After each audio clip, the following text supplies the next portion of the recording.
Next जो बेटा अपना टॉपिक है वो है टोटल इंटरनल रिफ्लेक्शन।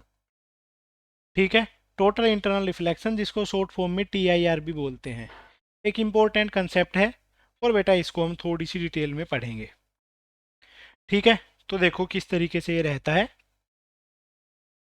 ऐसा मान लेते हैं कि ये है अपने पास में इंटरफेस, इसके अंदर की सरफेस है डेंसर, बाहर की सरफेस है रेयरर। रेयरर है, अंदर की जो सरफेस है वो है डेंसर। ठीक है, तो वह रेयरर सरफेस का रिफ्रैक्टिव इंडेक्स 1 मान लेते हैं और जो डेंसर सरफेस है उसका रिफ्रैक्टिव इंडेक्स म्यू आर मान लेते हैं। इस तरीके से अपने पास में ये सिनेरियो है। ठीक है, बाहर का रिफ्रैक्टिव इंडेक्स अगर 1 मान लेंगे तो अंदर का ऑब्वियस सी बात है रिलेटिव रिफ्रैक्टिव इंडेक्स हो जाएगा। ठीक है, मतलब अंदर का रिफ्रैक्टिव इंडेक्स को डिवाइड कर देंगे बाहर वाले से, तो ऐसा भी लिखा जा सकता है, कोई दिक्कत वाली बात नहीं है। इधर पे मैंने एक लाइट का सोर्स लगा रखा है। ठीक है, लाइट का सोर्स है या कोई बल्ब है। ठीक है, वहां से अपने पास में रे ऑफ लाइट ट्रेवल कर रही है। अगर ये रे ऑफ लाइट बिल्कुल नॉर्मली ट्रेवल करती है, ठीक है, इस सोर्स से अगर ये रे ऑफ लाइट नॉर्मली ट्रेवल करती है तो नॉर्मली ही बाहर निकल जाएगी। नॉर्मल इंसिडेंस जो हमने रिफ्रैक्शन में पढ़ा था उसी पे बेस्ड ये केस बन जाता है। इसके बाद में अगर देखो अपने पास में रे ऑफ लाइट यहाँ तक ट्रेवल करती है तो उस केस में क्या होगा कि अपने पास में ये वाला है एंगल ऑफ इंसिडेंस आई, ये है अपने पास में एंगल ऑफ रिफ्रैक्शन आर। ठीक है, तो अपने पास में एंगल ऑफ इंसिडेंस से ज़्यादा होता है एंगल ऑफ रिफ्रैक्शन, क्योंकि हम डेंसर से रेयरर मीडियम में जा रहे हैं।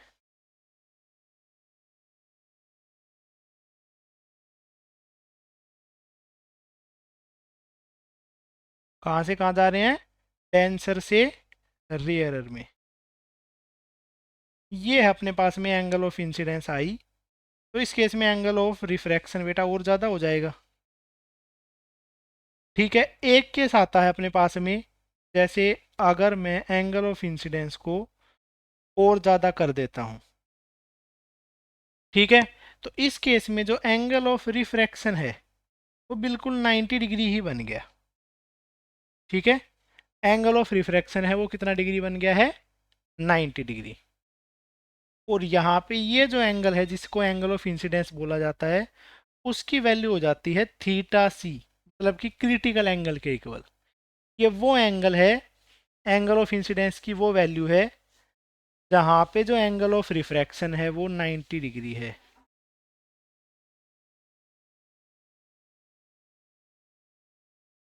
ठीक है, एंगल ऑफ रिफ्रैक्शन की वैल्यू 90 डिग्री है। इससे अगर और ज़्यादा एंगल करते हैं हम, ठीक है, इसको थोड़ा सा भाई एडजस्ट करके लिखते हैं। इससे अगर और ज़्यादा एंगल करते हैं तो उस केस में क्या होगा, ये रे ऑफ लाइट है, ये इस सरफेस से टकरा के सेम ही मीडियम में वापस आ गई है। और अगर सेम मीडियम में ही वापस आ गई है तो इस प्रोसेस को बोला जाता है रिफ्लेक्शन, क्योंकि अभी यहाँ पे रिफ्रैक्शन ना होके रिफ्लेक्शन होने लग गया है। ठीक है, तो इस केस को बोला जाता है टोटल इंटरनल रिफ्लेक्शन। जो रे ऑफ लाइट है रिफ्लेक्ट होके सेम ही मीडियम में वापस आ गई है, तो ये हो गया है टोटल इंटरनल रिफ्लेक्शन। ठीक है, तो लिखते हैं when a ray of light, when a ray of light travel from denser to rarer, denser to rarer medium. जब कोई रे ऑफ लाइट ट्रेवल करती है डेंसर मीडियम से रेयरर मीडियम में at an angle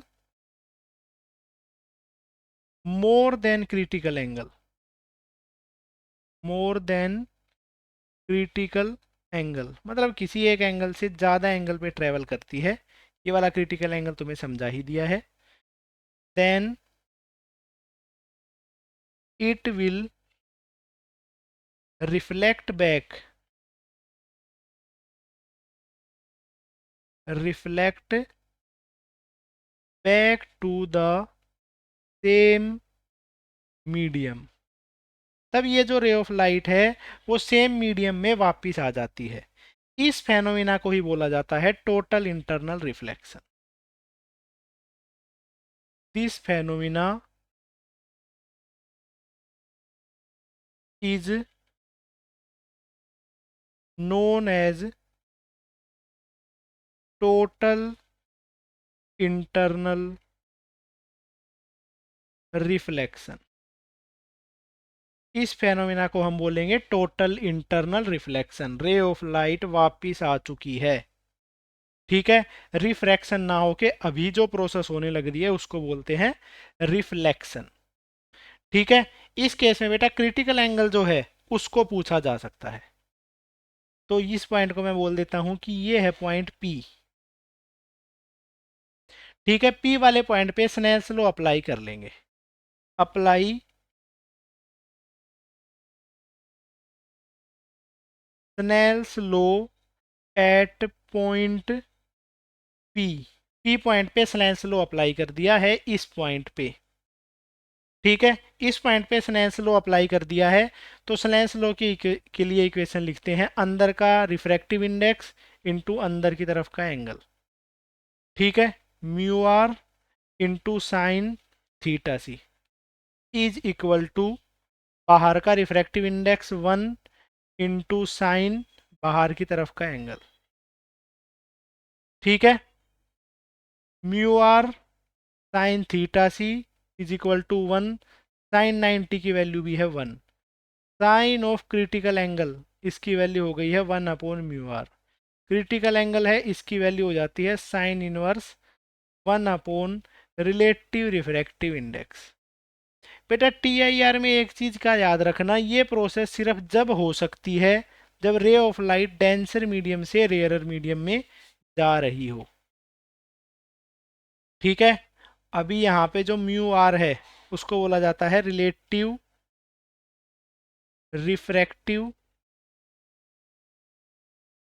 index,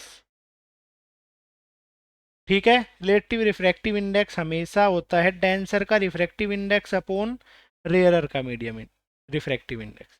denser का हमेशा ज़्यादा होगा रेयरर से, तो जो म्यू आर है रिलेटिव रिफ्रैक्टिव इंडेक्स है उसकी वैल्यू 1 से ज़्यादा होनी चाहिए। रे ऑफ लाइट डेंसर से रेयरर में जाएगी तभी म्यू आर की वैल्यू 1 से ज़्यादा होगी, तभी जाके ये वाली सिचुएशन है ये सेटिस्फाई होगी। इंपॉर्टेंट सिचुएशन है बेटा, डायरेक्टली इस चीज़ को ध्यान रखना है, ठीक है। आगे देखो, तो बेटा अगर अपने पास में दो अलग अलग मीडियम है तो उस केस में देखो क्या किस तरीके से इस एंगल को लिखा जा सकता है। इफ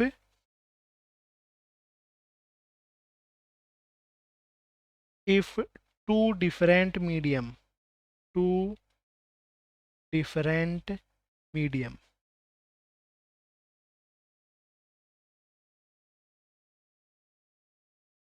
अगर दो अपने पास में अलग अलग मीडियम है तो उस केस में क्रिटिकल एंगल है उसको देखो कैसे लिखा जा सकता है।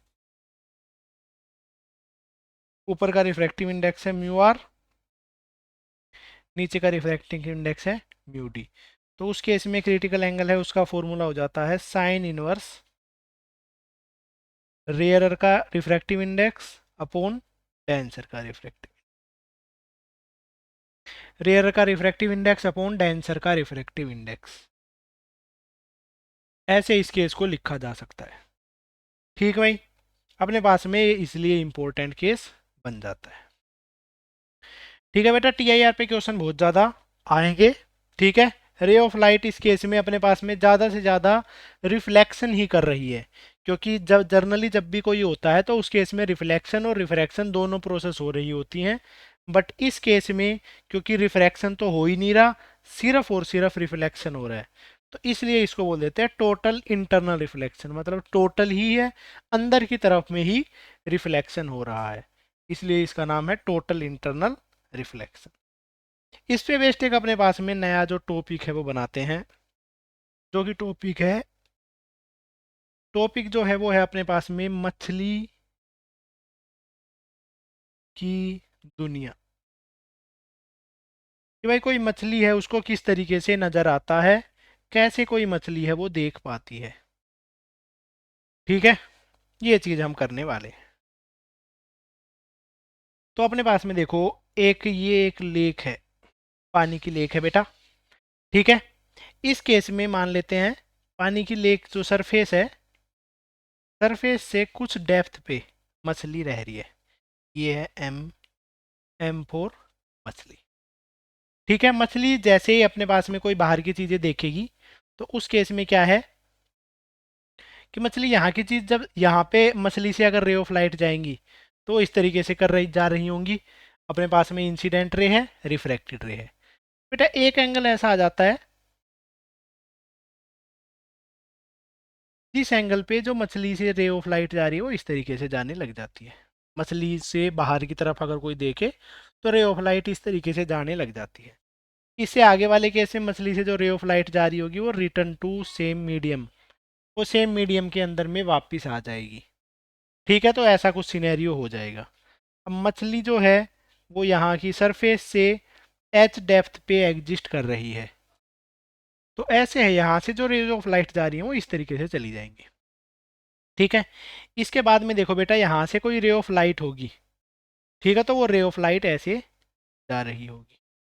ठीक है, इसमें मैं अप्लाई करता हूँ principle of reversibility of light. Principle of reversibility of light से देखो बेटा क्या रहेगा अपने पास में, जो रे ऑफ लाइट इस तरीके से आ रही होगी, ठीक है, वो रे ऑफ लाइट है जो ऐसे आ रही है, वो अपने पास में मछली के पास में चली जाएगी। बट यहां से कोई रे ऑफ लाइट आ रही है, ठीक है, तो बाहर की चीज उसको नजर नहीं आएगी, बल्कि उसको अंदर वाली चीज का ही रिफ्लेक्शन नजर आने लग जाएगा इससे आगे वाले रीजन में। ठीक है, तो मछली के लिए एक सर्कुलर सा पैच होगा जहां से उसको सब कुछ दिखाई दे रहा है। उससे आगे के केस में अगर बात करूं तो उससे आगे उसको मिरर जैसा नजर आ रहा है कि आगे की तरफ में मिरर लगा हुआ है जो नीचे की चीजों को ही रिफ्लेक्ट करके उसको दिखा रहा है। ठीक है, अब जो यहाँ पे कोई चीज रखी हुई है पानी के अंदर में, तो उससे रे ऑफ लाइट ऐसे आके मछली की आंख में चली जाएगी। ठीक है, तो उसको ये नजर आएगा कि यहाँ पे मिरर है, इससे आगे इस तरफ भी उसको मिरर ही मिरर नजर आएगा। ठीक है, तो अब उसको कितना सा जो पैच है वो उसको नजर आएगा, वो चीज हम लिख रहे हैं। ठीक है, तो देखो बेटा,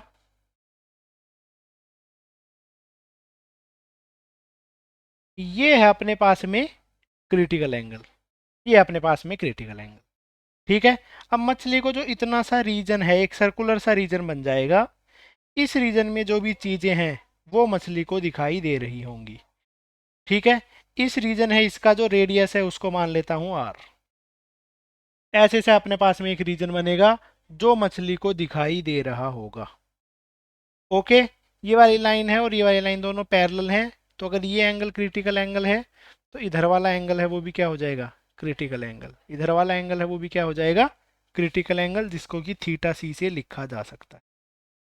ठीक है, इस तरफ से जो ग्रेजिंग इंसिडेंस कर रही होगी, प्रिंसिपल ऑफ रिवर्सिबिलिटी से लिख दिया बेटा, क्रिटिकल एंगल पे जो रे ऑफ लाइट जा रही है वो ग्रेजिंगली बाहर निकलती है 90 डिग्री का एंगल ऑफ रिफ्रैक्शन बना के, या इधर से जो रे ऑफ लाइट एंटर कर रही है वो अपने पास में ऐसे एंटर करती है। ठीक है, इतना सा जो सर्कुलर पैच है वो मछली को दिखाई दे रहा होता है। ठीक है, तो यहाँ पे सिचुएशन लगाते हैं, sine theta C will be equal to 1 upon refractive index या 1 upon mu, relative refractive index. ये सिचुएशन है टी आई आर की, जो कि इक्वेशन नंबर 1 से लिख दी है। ठीक है, यहां से अपने पास में अगर मैं इस राइट एंगल ट्राइंगल की बात करूं, तो इस राइट एंगल ट्राइंगल में इस हाइट और रेडियस के बीच में रिलेशन एस्टेब्लिश करना है। तो उस केस में क्या यूज कर सकता हूं, टेन थीटा।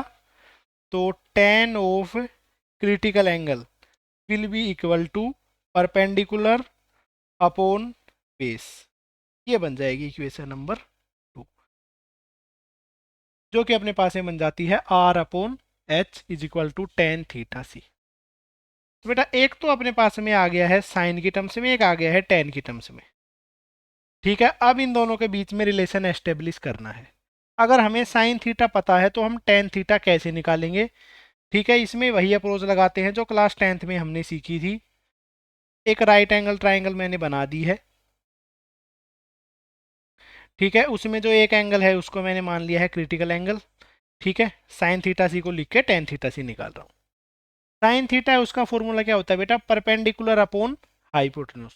तो इस राइट एंगल ट्राइंगल में जो सामने वाली साइड है परपेंडिकुलर वाली साइड वो है 1, और जो हाइपोटेन्यूज है उसकी वैल्यू है म्यू। तो जो अपने पास में बेस है उसकी वैल्यू हो जाएगी म्यू का स्क्वायर माइनस 1 का स्क्वायर और अंडर रूट। ठीक है, क्योंकि बेस होता है हाइपोटेन्यूज का स्क्वायर माइनस परपेंडिकुलर का स्क्वायर और उस पे अंडर रूट।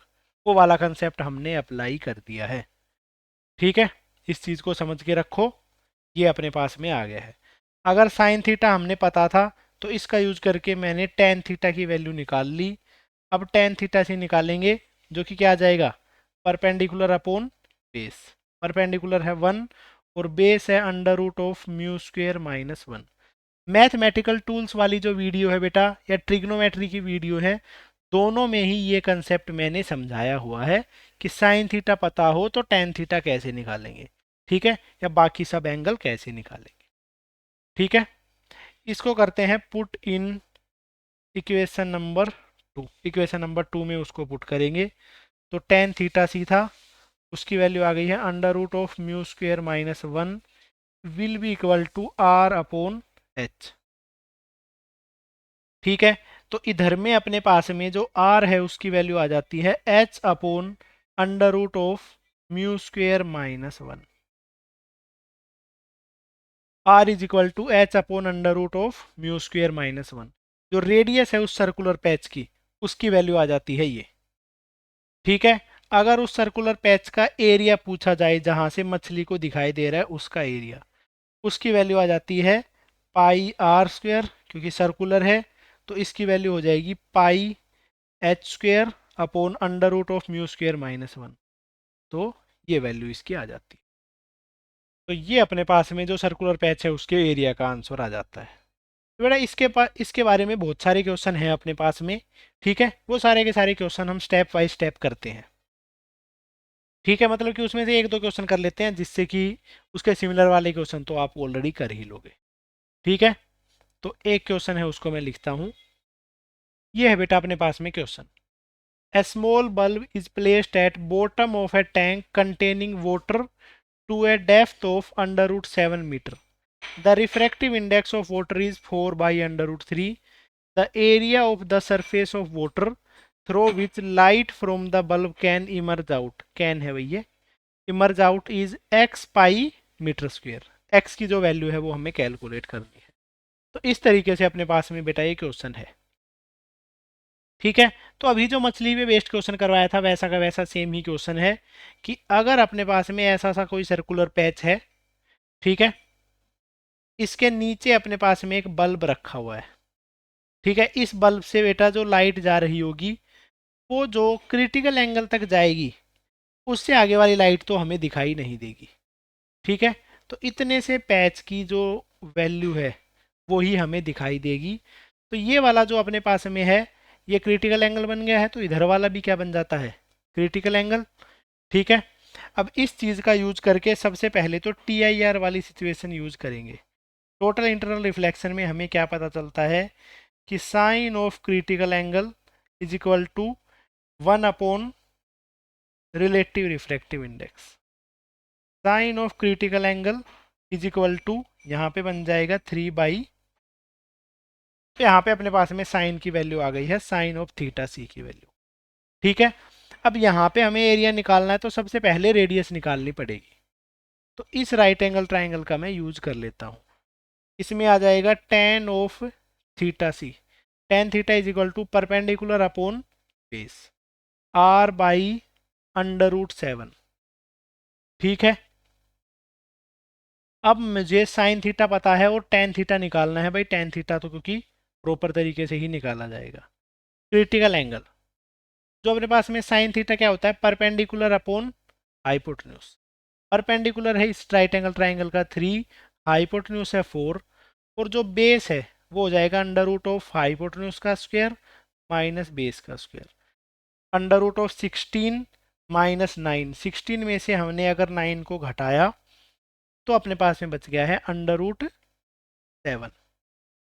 ठीक है, अब इसका यूज करके टेन थीटा सी निकाल लेते हैं। टेन थीटा क्या हो जाएगा, परपेंडिकुलर अपॉन बेस। तो 3/√7 आर अपॉन √7। तो जो आर है उसकी वैल्यू हो जाती है 3 मीटर। बल्ब जो मीटर की ही डेप्थ पे था, तो इसका आंसर भी आ जाएगा 3 मीटर। सब कुछ ऐसे यूनिट्स में ही चल रहा है। ठीक है, तो जो रेडियस है उसकी वैल्यू आ गई है 3 मीटर। तो इसका यूज करके हमने एरिया निकाल लिया। एरिया की वैल्यू क्या आ जाएगी, पाई r², पाई × 3 का स्क्वायर। ये आ जाएगा एरिया मीटर स्क्वायर में। ठीक है, तो 9 पाई मीटर स्क्वायर, ये अपने पास में आंसर आ गया है। हमसे जो पूछा गया है वो वैल्यू क्या है कि x pi meter square area है। तो इसका मतलब है x की वैल्यू है 9। तो करेक्ट आंसर आ जाता है इस क्वेश्चन का 9। इतना सिंपल सा ही क्वेश्चन था। ठीक है बेटा, तो इन सब चीज़ों का हमें इसमें ध्यान रखना है। ठीक है, चलो तो इस पे बेस्ड कुछ नोट करके पॉइंट है टोटल इंटरनल रिफ्लेक्शन पे, वो सारे के सारे पॉइंट लिखते हैं नोट में। बेटा फर्स्ट पॉइंट है ये, ठीक है, जितना ज़्यादा अपने पास में रिफ्रैक्टिव इंडेक्स होगा, ठीक है, उतना ही ज़्यादा, उतनी ही कम अपने पास में साइन थीटा की वैल्यू होगी। ठीक है, जैसे कि क्योंकि हमें पता है sine theta is equal to relative refractive index. तो जितनी ज़्यादा इसकी वैल्यू है उतनी ही कम साइन थीटा की वैल्यू है। और साइन थीटा अपने पास में एंगल जो है क्रिटिकल एंगल, उसकी वैल्यू बेटा 0 से 90 तक ही जा सकती है। और अगर 0 से लेकर 90 तक ही जा सकती है, फिर तो अपने पास में जितना ज़्यादा थीटा उतना ही ज़्यादा साइन थीटा, जितना कम थीटा उतना ही कम साइन थीटा। तो इधर से हमें देखो क्या पता चलता है कि भाई sine theta is inversely proportional to relative refractive index. इस चीज का यूज करके मैं बता सकता हूं theta is inversely proportional to relative refractive index. ठीक है, क्रिटिकल एंगल की बात हो रही है। और mu is inversely proportional to theta C. यहां से अपने पास में आ जाता है कि more is refractive index, refractive index less is the critical angle. जितना ज़्यादा रिफ्रैक्टिव इंडेक्स होगा उतना ही कम क्रिटिकल एंगल होगा। जितना ज़्यादा रिफ्रैक्टिव इंडेक्स उतना ही कम क्रिटिकल एंगल। ठीक है, नेक्स्ट अपने पास में सेकंड पॉइंट ये है कि भाई जो अपना रिफ्रैक्टिव इंडेक्स है उसके बारे में बताया था मैंने कोसी थ्योरम में। ठीक है, ये चीज़ बताई थी कि वो अपने पास में कलर ऑफ लाइट पे डिपेंड करता है या वेवलेंथ पे डिपेंड करता है। तो अगर रिफ्रैक्टिव इंडेक्स वेवलेंथ पे डिपेंड करता है तो क्रिटिकल एंगल भी वेवलेंथ पे डिपेंड करता है। ठीक है, since refractive index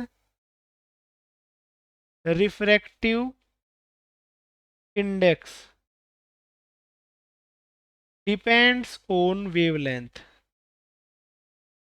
refractive index है वो वेवलेंथ पे डिपेंड करता है। तो critical angle, critical angle also depends on wavelength. Critical angle है वो भी वेवलेंथ पे डिपेंड करता है। ठीक है, नेक्स्ट अपने पास में कुछ प्रिंसिपल हैं जो कि अपने पास में टीआईआर पे ही बेस्ड होते हैं। अब बेटा जो डायमंड चमकता है, जो ब्रिलियंस ऑफ डायमंड है, वो भी टोटल इंटरनल रिफ्लेक्शन पे ही बेस्ड है। ठीक है, brilliance of diamond is based on total internal reflection. जो डायमंड चमकता है वो टोटल इंटरनल रिफ्लेक्शन पे ही बेस्ड है। ठीक है, तो बेटा देखो डायमंड में होता क्या है। डायमंड जो है, इस तरीके से कि मैं डायमंड बनाने की कोशिश करता हूँ।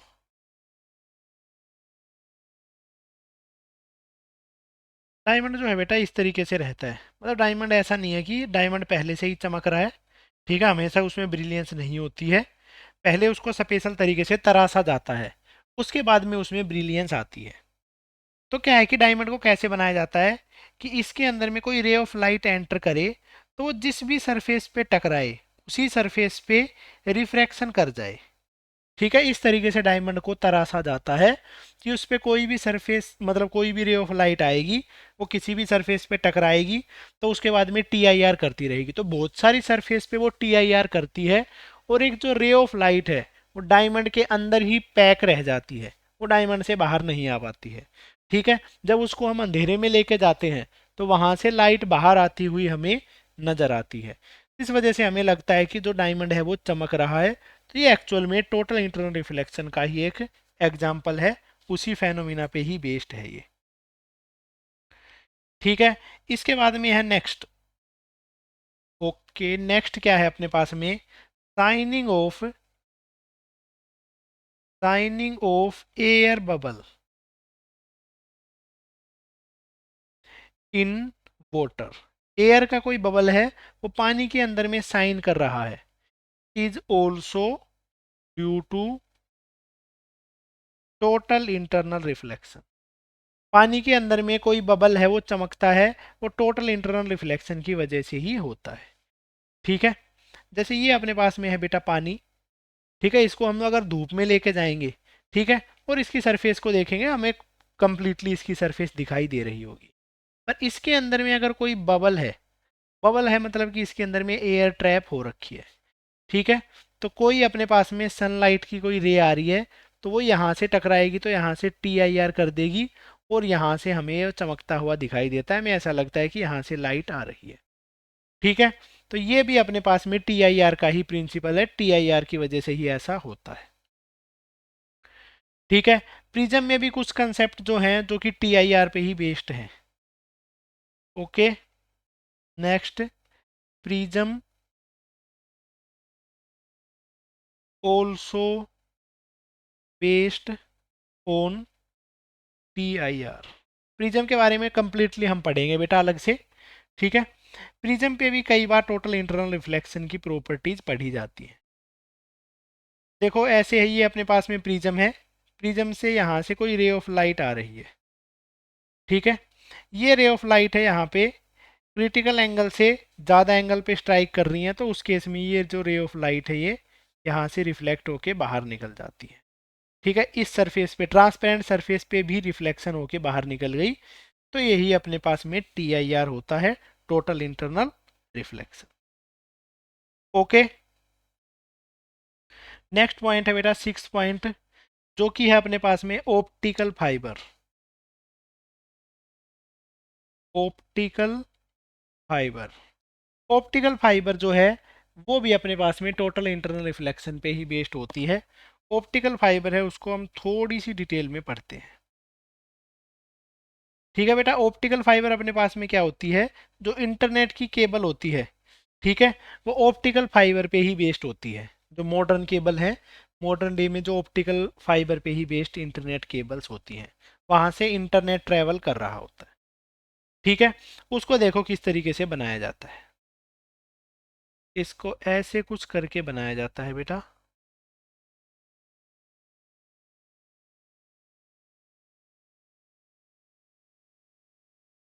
ये देखो बेटे, ऐसे रहती है अपने पास में ऑप्टिकल फाइबर,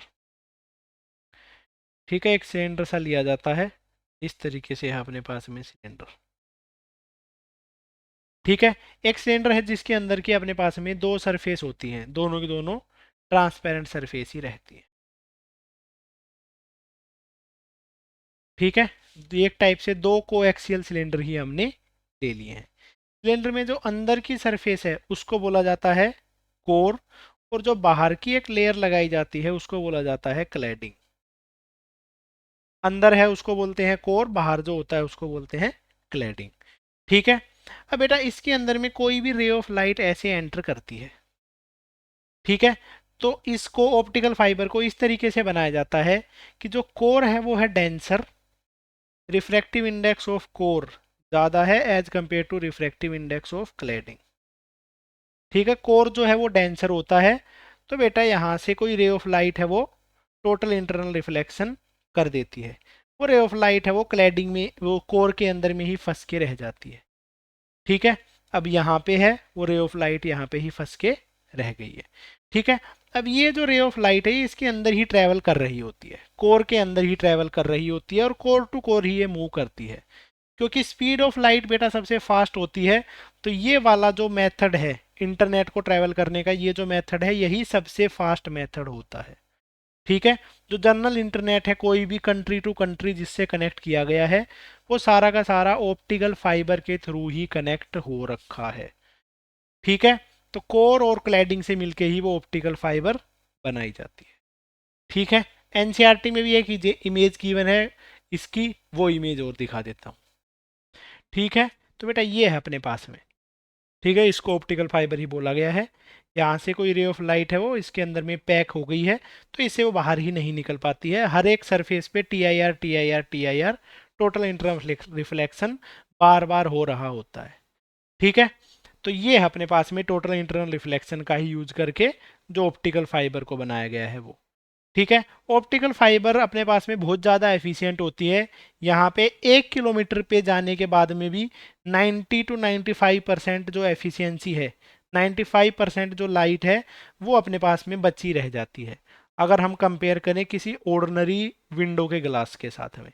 ठीक है, जो कि 1 किलोमीटर थिक हो, उसके कंपैरिजन में 95% लाइट यहाँ पे बची रह जाती है, उसका कोई भी लॉस नहीं होता है। ठीक है, इसके बाद में है पॉइंट नंबर 7। ठीक है, जो कि है मिराज।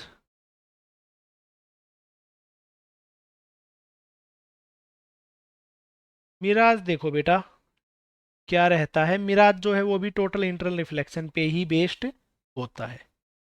मिराज जो है बेटा उसके बारे में समझाता हूँ, मिराज किस तरीके से टोटल इंटरनल रिफ्लेक्शन पे बेस्ड होता है। ठीक है, मिराज अगर मैं बात करूँ रेगिस्तान की, रेगिस्तान में ऐसे मिराज दिखाई दे रहे होते हैं। एक अपने पास में पेड़ है, ठीक है, एक ट्री है, इस ट्री को हम मान लेते हैं। ठीक है, और बेटा इस ट्री को हम यहाँ से देख रहे हैं।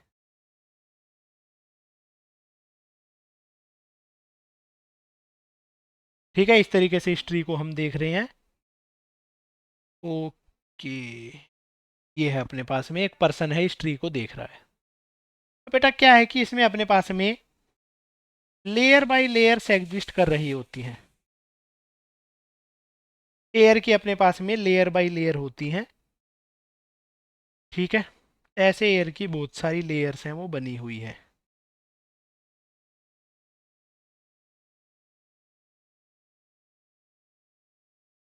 ठीक है, ये ऊपर वाली लेयर है, उससे नीचे, उससे नीचे, उससे नीचे, उससे नीचे, उससे नीचे।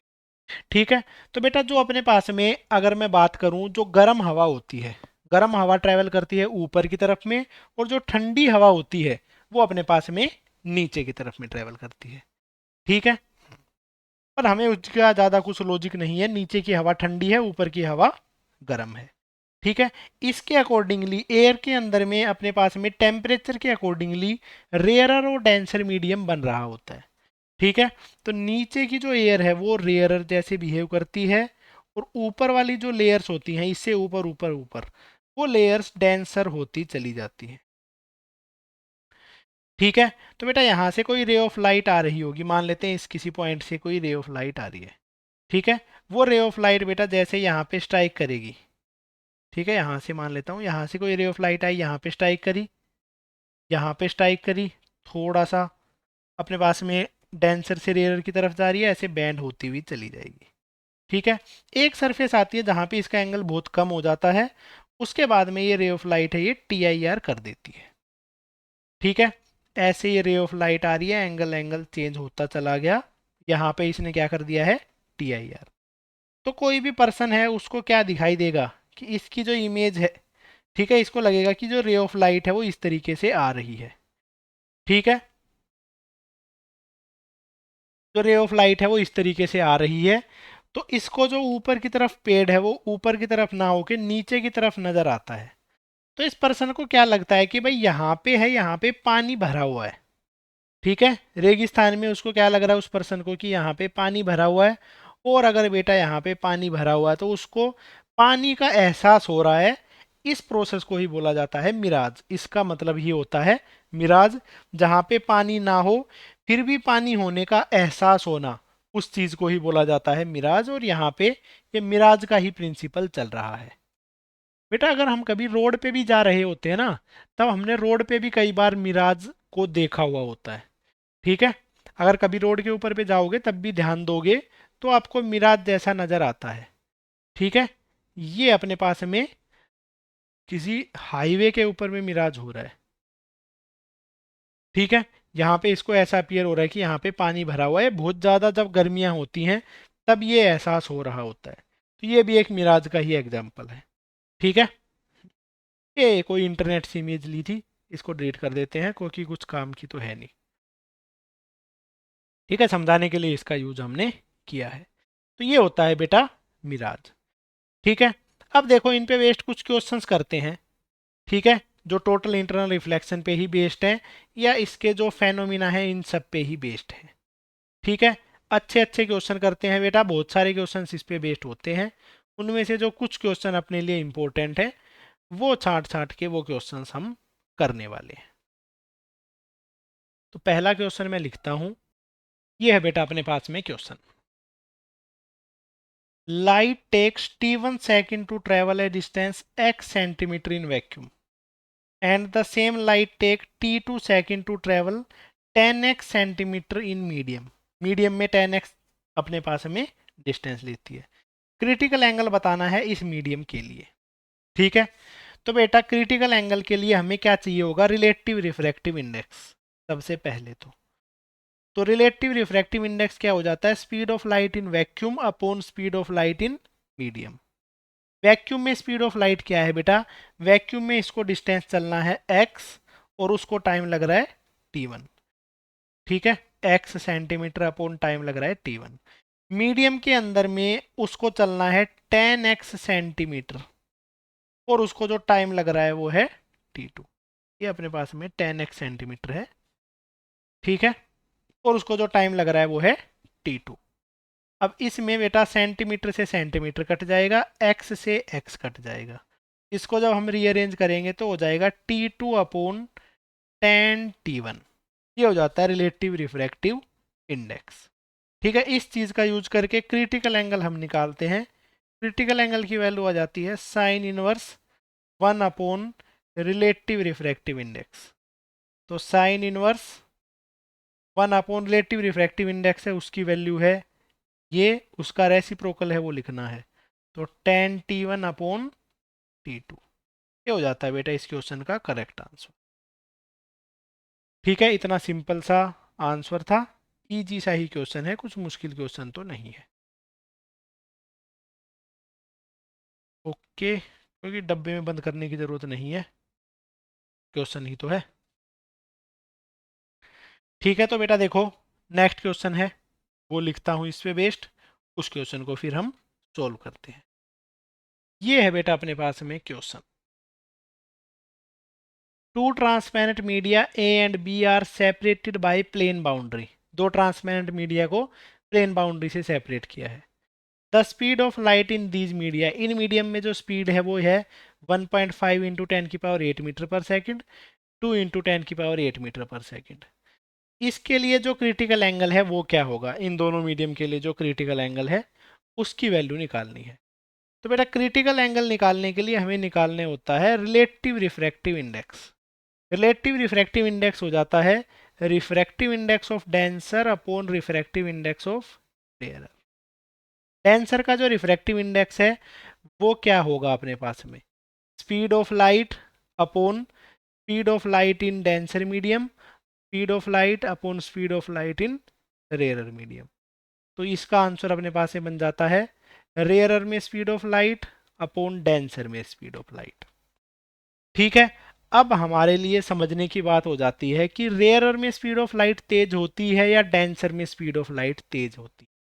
तो बेटा जो ज़्यादा स्पीड ऑफ लाइट है वो अपने पास में किस केस में होती है, तो रेयरर में ज़्यादा स्पीड होती है, डेंसर में कम स्पीड होती है। ठीक है, तो इसका आंसर आ जाता है ज़्यादा स्पीड है वो तो है रेयरर मीडियम, तो ये है 2.0 इंटू 10⁸ और जिसमें कम स्पीड है वो है डेंसर मीडियम। 10⁸ से 10⁸ कैंसिल आउट, 2/1.5 ये बन जाता है। 2/1.5 है, इसको लिखा जा सकता है 3/2 लिख देंगे 1.5 को, तो ये हो जाएगा 4/3। तो रिलेटिव रिफ्रैक्टिव इंडेक्स है वो बन जाता है 4/3। और जो क्रिटिकल एंगल है उसकी वैल्यू हो जाएगी sine inverse 1 relative refractive index, sine inverse mu R का रेसिप्रोकल जो कि है साइन इनवर्स 3/4। साइन इनवर्स 3/4 है, उसको लिखा जा सकता है साइन इनवर्स 0.75। ऑप्शंस के अकॉर्डिंगली हमने इसको रीअरेंज कर दिया है। क्लियर सी बात है, इतना सिंपल सा ही इसका क्वेश्चन था। ठीक है, चलो नेक्स्ट क्वेश्चन है वो करते हैं इस पे बेस्ड, टोटल इंटरनल रिफ्लेक्शन पे ही बेस्ड जो नेक्स्ट क्वेश्चन है वो। तो बेटा ये है अपने पास में question, light enters at an angle of incidence in transparent rod of refractive index N. N refractive index की एक ट्रांसपेरेंट रोड है जिसमें कि लाइट एंटर कर रही है। ठीक है, और what value of refractive index of the material of rod, rod के मटेरियल का रिफ्रैक्टिव इंडेक्स क्या हो, light once entered will not leave it, light एक बार इसके अंदर चली गई है तो वो इसको लीव ना करे थ्रू इट्स लेटरल फेस, इसके लेटरल फेस से। ठीक है, चाहे किसी भी एंगल ऑफ इंसिडेंस पे वो आई हो, बाहर वो नहीं निकल पाए लेटरल फेस। तो उस सिनेरियो में अपने पास में रिफ्रैक्टिव इंडेक्स की वैल्यू क्या होनी। ठीक है, तो बेटा जो ब्रिलियंस ऑफ डायमंड है वो डायमंड ही क्यों ब्रिलियंस हो पाता है, डायमंड को ही तराश के क्यों बनाया जा सकता है, क्योंकि बेटा जो डायमंड है उसका रिफ्रैक्टिव इंडेक्स ही सबसे ज़्यादा होता है इस पूरी दुनिया में। जो भी मेटेरियल मिले हैं उनमें सबसे ज़्यादा रिफ्रैक्टिव इंडेक्स डायमंड का ही होता है, इसलिए उसमें डायमंड को चूज किया जाता है। ठीक है, तो ये देखो इस तरीके से अपने पास में एक ट्रांसपेरेंट रोड है जिसका कि रिफ्रैक्टिव इंडेक्स है एन। अब बेटा हम चाहते हैं कि कोई रे ऑफ लाइट इसमें एंटर करे, ऐसे कोई रे ऑफ लाइट एंटर करे। ठीक है, अब ये रे ऑफ लाइट इस वाले एंगल पे टी आई आर करे ही करे, यहाँ पे जाके ये रे ऑफ लाइट हमेशा टी आई आर करनी चाहिए। ठीक है, तो उस केस में वो कभी भी बाहर नहीं निकल। क्लियर इसी बात है बेटा। तो यहाँ पे अगर वो रे of light T I are करे तो यहाँ पे भी कुछ ना कुछ सिचुएशन बननी चाहिए, तो इधर पे जो इनिशियल सिचुएशन होनी चाहिए वो बनाता हूँ। यहाँ पे उसको मैक्सिमम एंगल पे भी हम एंटर कर ले तब भी अगली सरफेस पे टी आई आर करे। बेटा मैक्सिमम एंगल जिस पे कोई रे ऑफ लाइट एंटर कर सकती है वो क्या होता है, वो होता है बेटा ग्रेजिंग इंसिडेंस। मतलब जस्ट रे ऑफ लाइट 90 डिग्री पे एंटर करे और 90 डिग्री पे एंटर करने के बाद में भी इस सरफेस पे टी आई आर कर जाए, इस सरफेस पे पहुंच के भी टी आई आर कर जाए, तो उस केस में अपने पास में रे ऑफ लाइट है वो कभी यहाँ इस सरफेस से तो बाहर निकल ही नहीं पाएगी। ये अपने लिए सिचुएशन बन जाती। अब बेटा ये वाला एंगल निकालना अपने लिए थोड़ा सा मुश्किल है, मुश्किल बिल्कुल भी नहीं है बेटे। देखो ये एंगल कैसे निकाला जाएगा, principle of reversibility of light लगा दो, यहाँ से रे ऑफ लाइट आए तो किस एंगल पे हम भेजें नॉर्मल के साथ में कि वो ग्रेजिंगली बाहर निकल सके। बेटा उसके अकॉर्डिंगली इसका आंसर आ जाता है क्रिटिकल एंगल। क्रिटिकल एंगल पे रे ऑफ लाइट को भेजेंगे तो वो ग्रेजिंगली एग्जिट करेगी। ठीक है, बिल्कुल सिंपल सा कंसेप्ट है। अगर ग्रेजिंगली एंटर कर रही है तो क्रिटिकल एंगल पे अंदर एंटर कर, सिंपल सा लॉजिक। अब ये वाली जो राइट एंगल ट्राइंगल है इसका यूज मैं कर लेता हूँ। ठीक है, तो जो थीटा सी है और theta C plus third angle है जो इस राइट एंगल ट्राइंगल में वो 90 डिग्री है, सबका सब मिला के 180। Two time of critical angle, 90 को राइट में ले गई तो बचा है 90। क्रिटिकल एंगल की वैल्यू कितनी है 45 डिग्री। तो भाई 45 डिग्री तो कम से कम क्रिटिकल एंगल होना ही चाहिए।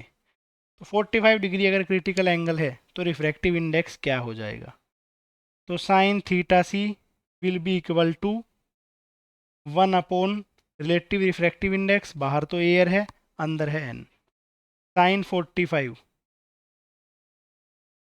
Is equal to 1/n, sine 45 होता है 1/√2 is equal to 1/n। Reciprocal ले लेंगे या इनवर्स ले लेंगे, रिफ्रैक्टिव इंडेक्स है उसकी वैल्यू क्या बन जाती है, √2।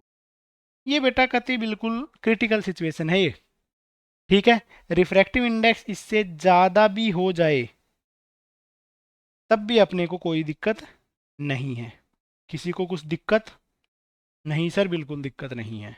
तो बस, तो जो अपने पास में क्रिटिकल एंगल है, सॉरी जो अपने पास में रिफ्रैक्टिव इंडेक्स है उसकी वैल्यू √2 से ज़्यादा होनी चाहिए, तब अपने पास में कोई भी दिक्कत क्रिएट नहीं होगी, तब अपने लिए ये गेम खेलना थोड़ा सा इजी हो जाएगा। ओके बेटे, चलो तो बहुत बढ़िया। इस पे वेस्ट नेक्स्ट क्वेश्चन करते हैं। ये है बेटा अपने पास में क्वेश्चन, पहले क्वेश्चन को लिखो फिर उसको करने की ट्राई करो, अगर नहीं होता है तो फिर मैं बताता हूँ। ठीक है। ए transparent solid cylindrical road has refractive index mu, उस रोड का जो रिफ्रैक्टिव इंडेक्स है वो म्यू है। इज सराउंडेड बाय एयर, इसके बाहर में जो वो एयर है। A light ray is incident at mid point of one end of rod, एक एंड ऑफ रोड पे मिड पॉइंट पे एंटर करी है, ठीक है। एंगल थीटा है angle of incidence. Mu for grazing, grazing a light along the wall, wall पे जो लाइट है वो ग्रेजिंगली जानी चाहिए, उसके लिए रिफ्रैक्टिव इंडेक्स क्या होना चाहिए रोड का, ये अपने पास में है क्वेश्चन, ठीक है। तो बेटा क्वेश्चन बिल्कुल सिंपल है, कुछ ज़्यादा दिक्कत वाली बात है ही ना इसमें। यहाँ पे मैं इस तरीके से सरफेस बना लेता हूँ। ऐसे अगर मैं कोई सरफेस बनाता हूँ तो उस केस में ये वाला जो एंगल है, ये वाला एंगल बन जाएगा बेटा क्रिटिकल एंगल।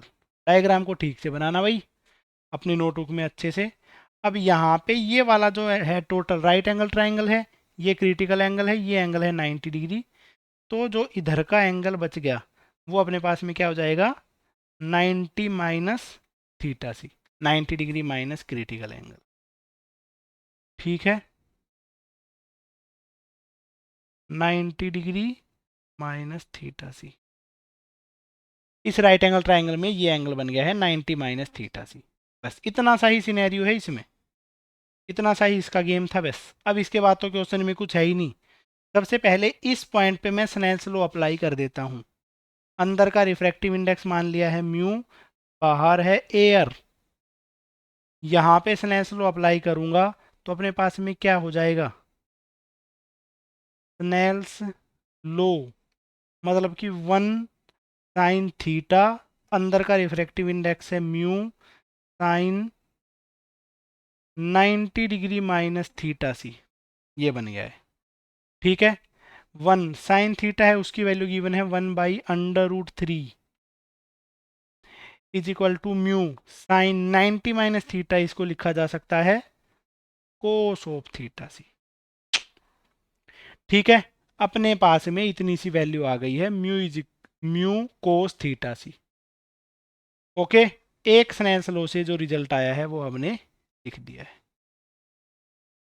दूसरा मैं सिचुएशन लगा देता हूँ TIR वाली, यहाँ पे ग्रेजिंग एग्जिट कर रही है, ठीक है, मतलब कि ग्रेजिंग चली जा रही है। तो यहाँ पे बन जाता है sine of critical angle is equal to refractive index. चलो भाई ये तो कोई दिक्कत वाली बात है ही ना, ठीक है। इसका मतलब है जो म्यू है उसको लिखा जा सकता है 1/sin थीटा सी। इक्वेशन थी बेटा 1, ये हो गई इक्वेशन नंबर। इक्वेशन नंबर 2 में हमने जो म्यू है उसकी वैल्यू निकाल दी है, उसको इक्वेशन नंबर 1 में पुट कर दो बस। अब बेटा ये दो इक्वेशन ही सोल्व करनी होंगी हमें, एक तो म्यू वाली, एक ये। इनको किसी भी तरीके से सोल्व कर सकते हो, जैसा आपको ठीक लगे, वो सारी अप्रोच बिल्कुल सही मानी जाएंगी, ठीक है। हाँ। तो अब मैं इन दोनों को मैं कैसे सोल्व कर रहा हूँ, ये देखो यहाँ से म्यू की वैल्यू इसके अंदर में पुट कर दे रहा हूँ बस। Put value of mu in equation number 1 में म्यू की वैल्यू पुट करते हैं।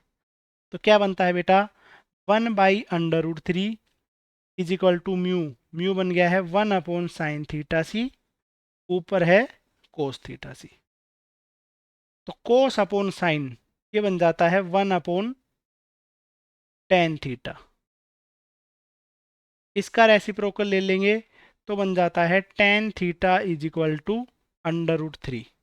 मतलब कि जो बेटा क्रिटिकल एंगल है उसकी वैल्यू आ गई है। जब tan θ 1/√3 कब होता है, ये हो जाता है अपने पास में बेटे 60 डिग्री पे। तो θc है उसकी वैल्यू आ गई है 60 डिग्री। ठीक है, हमें क्या निकालना है, म्यू की वैल्यू। तो अब इस θc को पुट कर देते हैं इक्वेशन नंबर 2 में। Put θc in equation number 2 में जैसे ही पुट करेंगे तो म्यू की वैल्यू आ जाएगी 1/sin θc, 1/sin 60, sin 60 है उसकी वैल्यू हो जाती है √3/2। तो उसका रेसिप्रोकल ले लेंगे तो आ जाएगा 2/√3। तो यहाँ पे जो रिफ्रैक्टिव इंडेक्स है उसकी वैल्यू बन जाती है 2/√3। ये हो जाता है बेटा इसका करेक्ट आंसर। इतना ही इसका आंसर निकालना था। क्लियर सी बात है ये, इससे ज़्यादा इसमें और कोई भी लॉजिक नहीं है। ठीक है, नेक्स्ट क्वेश्चन करते हैं। नेक्स्ट बेटा एग्जाम्पल नहीं है, एक टाइप से टॉपिक ही है, इस टॉपिक को ही करने वाले हैं। ठीक है, एंगल ऑफ एक्सेप्टेंस है इस टॉपिक का नाम। ठीक है, इस टॉपिक का जो नाम है वो है angle of acceptance, angle of acceptance of optical fibre. Theta note से इसको लिखते हैं, of optical fibre. Optical fibre का कितना एंगल ऑफ एक्सेप्टेंस होता है।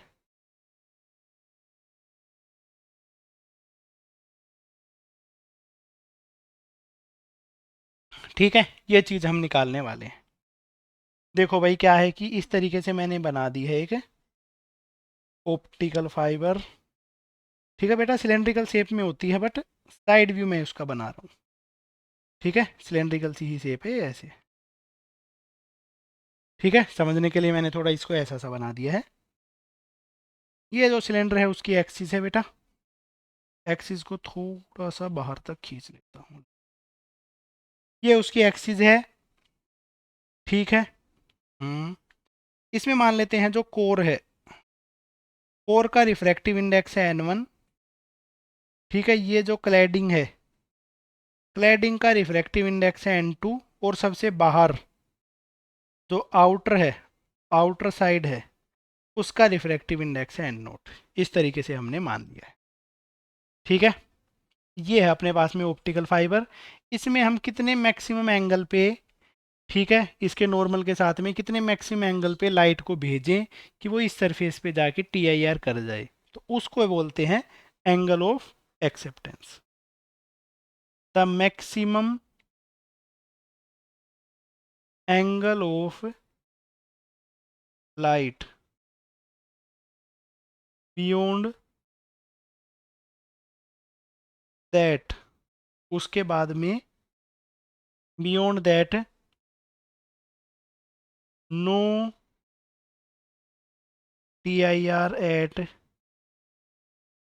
Curved surface. चलो, सबसे ज़्यादा एंगल क्या है, उससे ज़्यादा बढ़ाएं तो TIR ना हो, या जितने ज़्यादा एंगल तक यहाँ पे TIR हो सकता है उस एंगल को बोलते हैं एंगल ऑफ एक्सेप्टेंस। ठीक है बेटा, देखो रे ऑफ लाइट यहाँ से एंटर करी है, यहाँ से मैक्सिमम अगर एंगल पे एंटर करे तब कैसी सिचुएशन बननी चाहिए कि भाई यहाँ पे जाके TIR कर ही दे।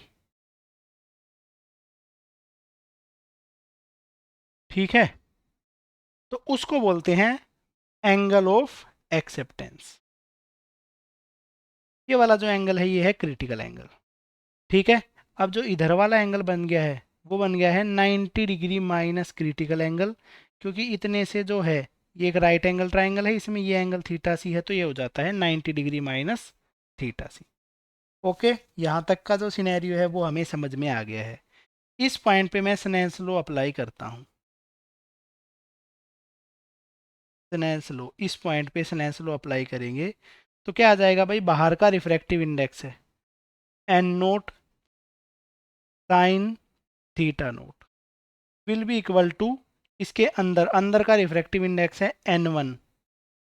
n1 साइन अंदर की तरफ जो एंगल बन रहा है वो है 90 डिग्री माइनस क्रिटिकल एंगल। तो ये बन जाता है N naught sine theta naught is equal to N वट साइन 90 माइनस थीटा हो जाता है कोस ऑफ थीटा सी। ये अपने पास में स्नेल्स लॉ से इक्वेशन बनी है। दूसरी इक्वेशन बेटा यहाँ पे बनाते हैं टी आई आर से, टोटल इंटरनल रिफ्लेक्शन से, जो कि इस सरफेस पे हो रहा है।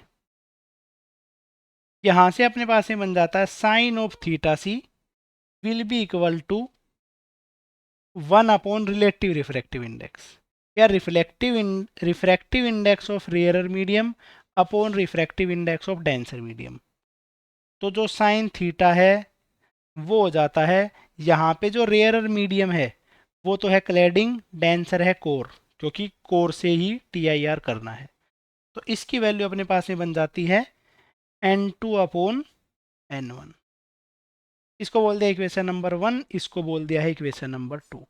इक्वेशन नंबर 1 और 2 को सोल्व करके बेटा हमें जो थीटा नोट है उसकी वैल्यू निकालनी है।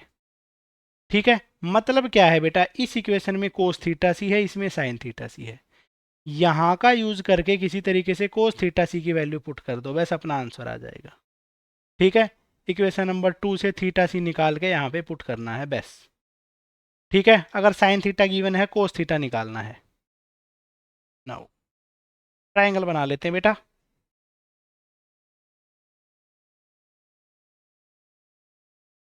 ये लिख दिया मैंने थीटा सी। साइन थीटा क्या होता है, परपेंडिकुलर अपॉन हाइपोटेन्यूज। तो ये बन चुका है n2 अपॉन n1, हाइपोटेन्यूज और परपेंडिकुलर। बेस है बेटा, बेस भी निकाला जा सकता है, अंडर रूट ऑफ हाइपोटेन्यूज का स्क्वायर माइनस परपेंडिकुलर का स्क्वायर। ये यहाँ तक का हमें आ गया है। ठीक है, बस अब ये अगर आ गया है तो यहाँ से निकाल लेते हैं कोस थीटा सी। बेटा साइन थीटा सी का यूज करके राइट एंगल ट्राइंगल से कोस थीटा सी निकाल रहे हैं। कोस थीटा सी आ जाता है बेस अपॉन हाइपोटेन्यूज। बेस हो गया है बेटा n1 square minus n2 square upon जो हाइपोटेन्यूज है वो हो चुका है n1। इसको हम करते हैं पुट इन इक्वेशन नंबर 1, इसको इक्वेशन नंबर 1 में पुट करते हैं तो बन जाता है n naught sine theta naught will be equal to n1 under root of n1 square minus n2 square divided by n1। n1 से अपने पास में n1 कैंसिल हो गया है। साइन थीटा नोट उसकी वैल्यू आ जाती है under root of n1 square minus n2 square upon n naught. तो जो थीटा नोट है उसकी वैल्यू बन जाती है sine inverse of under root of n1 square minus n2 square upon n naught. ये बन जाता है एंगल ऑफ एक्सेप्टेंस। कोई भी अपने पास में ऑप्टिकल फाइबर है उसका जो एंगल ऑफ एक्सेप्टेंस है उसकी वैल्यू ये होती है। ये जो टॉपिक था इसको हमने कर लिया है। इतनी छोटी सी चीज़ में इसको निकाल लिया। ऐसा नहीं कि भाई बहुत ज़्यादा भयंकर पागलों की तरह लगे पड़े हैं, नहीं बेटे, आसानी से हमने इसको निकाल लिया है। ओके, कोई भी दिक्कत वाली बात यहाँ तक में नहीं है। ठीक है, चलो तो और एक आधा क्वेश्चन है, उनको देखते हैं कि अगर कुछ क्वेश्चन है तो। हाँ ठीक है बेटा, एक नोट करके लिख देता हूँ मैं। ठीक है, अपने पास में जो एंगल ऑफ डेविएशन है उसकी वैल्यू क्या क्या रहती है वो लिखता हूँ, देखो टी आई आर वाले केस में। ठीक है, angle of incidence versus angle of deviation. ठीक है, एंगल ऑफ डेविएशन की वैल्यू लिखते हैं और इसके बारे में लिख देते हैं ray from denser to rarer. Denser से रेयर मीडियम में जा रही है, तब अपने पास में क्या क्या रहेगा। अगर जो एंगल ऑफ इंसिडेंस है वो क्रिटिकल एंगल से कम है, तो एंगल ऑफ डेविएशन की वैल्यू हो जाती है angle of incidence minus angle of refraction. ऐसे सिनेरियो है बेटा, ठीक है, डेंसर से रेयरर में जा रहे हैं, इस तरीके से रे ऑफ लाइट जा रही है, ऐसे करके बैंड हो जाती है। Angle of incidence angle of refraction इस तरफ जा रही थी, इतना सा है, उसको बोलेंगे एंगल ऑफ डेविएशन, जो कि बन जाएगा अपने पास में आई माइनस आर माइनस आई। उल्टा लिख दिया बेटे, एंगल ऑफ डेविएशन की वैल्यू हो जाती है आर माइनस आई, क्योंकि एंगल ऑफ रिफ्रैक्शन ज़्यादा है एंगल ऑफ इंसिडेंस से। ठीक है, अगर एंगल अपने पास में क्रिटिकल एंगल के ही इक्वल है, तब अपने पास में क्या हो जाती है 90 डिग्री माइनस क्रिटिकल एंगल। अब बेटा इससे अगर ज़्यादा एंगल होता है क्रिटिकल एंगल से ज़्यादा, तब हम रिफ्लेक्शन वाला ही कंसेप्ट यूज कर देते हैं, जो कि है पाई माइनस 2i। ठीक है, बस इस कंसेप्ट को भी याद रख लेना। यहाँ पे अपने पास में जो टोटल इंटरनल रिफ्लेक्शन है वो ख़त्म हो गया है। इससे अगला जो कंसेप्ट है वो अब यहाँ से स्टार्ट करेंगे।